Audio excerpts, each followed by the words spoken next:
لە سەروبەندی نزیکبوونەوە لە پرۆسەی هەڵبژاردننی ئەنجومەنی پارێزگاکانی عێراق بەشێک لە مامۆستایانی ئاینی و چالەکوانان داوا لە هاوڵاتیان دەکەن تا زووە کارتی دەنگدان وەربگرنەوە و دەنگی خۆیان بدەن. لە بەیاننامەیەکدا ئەو مامۆستای ئاینی و چالاکوانانە بە ناوی ئەنجومەنی پاڵپشتی هەڵبژاردننی کەرکووک هانی خەڵک دەدەن خۆیان بە بەرپرسیار بزانن و بچنە سەر سندوقی دەنگدان و دەنگی خۆیان بە کەسانی شایستە بدەن.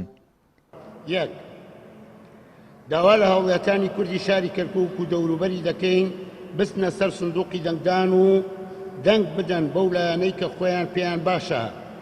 دوو داوا لە هاوڵاتیانی کوردی شاری کەرکووک دەکەین بچن کارتی دەنگدانیان بهێننەوە.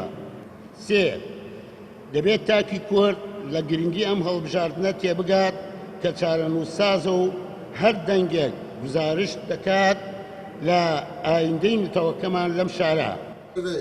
مامۆستایانی ئاینی وەکو چینێکی کاریگەر و بەرپرسیار لە نێو کۆمەڵگا وێ ڕایداواکردنی خەڵک بۆ دەنگدان هاوکات داواش دەکەن هاوڵاتیان کەسانێک هەڵبژێرن شایستە و دەستپاک و ئەمین بێت.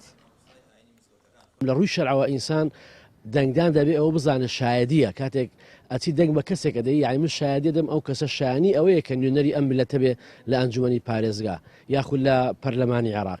جا بۆیە ئەوەی کە ئاچێ دەنگەدا ئازاد نییە بە هەر کەسێ دەنگدا ئەبێ لە پێوەرە شەرعیەکانەوە ئەو کەسانە هەڵسەنجێنێ کە دەنجیان پێدا واتە یەکەم شت ئەبێ ئەو کەسە کەسی لێزان بێ پسپۆر بێ شارەزا بێ لە بوارێ لە بوارەکانی ژیان ئەبێ ئەو کەسە بەتوانا بێت توانای پاراستی مافەکانی خەڵکیە بێ ئەبێ ئەو کەسە دەستپاک بێ ئەمین بێ لەبەرەوەی کەوا ئەگە کەسێک ئەمین نەبوو ئەو کاتە مافی خەڵک ناتوانێت بپارێزێ ئەگەر لە دەستی خەڵکیشی بکاتەوە بۆ خۆی ئەیبا. بتوانین کەسان کەڵ بژێن کەوا قەوی ئەمین بن کەوا حەفیظ عەلیم بن لە سوەت یوسف باس دەکات هەم حەفیظ بێ هەم دەستپاک بێ لە ئەمان پارێز بێت و هەم علمی هەبێ یان شارەزایی هەبێ بتوانێت وڵات باتەڕێوە. ئێمە کەسێک ئەمینەوە بەس شارەزایی نییە سوودی نییە یان بە پێچەوانەوە شارەزایی هەیە بەڵام بۆ خۆی بخوازێتەوە ئەو شارەزای ئەو علم و ئەو فەنە یعنی خوانە خواستە ئەمین نەبێ دیسان لە ژێری زوڵمابین فایدەی نییە ئەبێ ئەو دوو سفەتەی تابێ دەستپاک بێ و شارەزایی هەبێ.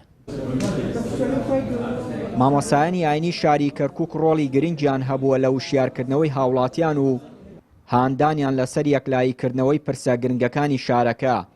هەر بۆیە ئێستا شانی خەڵک دەدەن بەرپرسیارانە مامەڵە بکەن و دەنگی خۆیان بەو کەسانە بدەن کە دەتوانن خزمەتیان بکەن و خیانەت لەو دەنگانە ناکات کە پێیان بەخشراوە. چیان وری کەناڵی پەیام کەرکووک.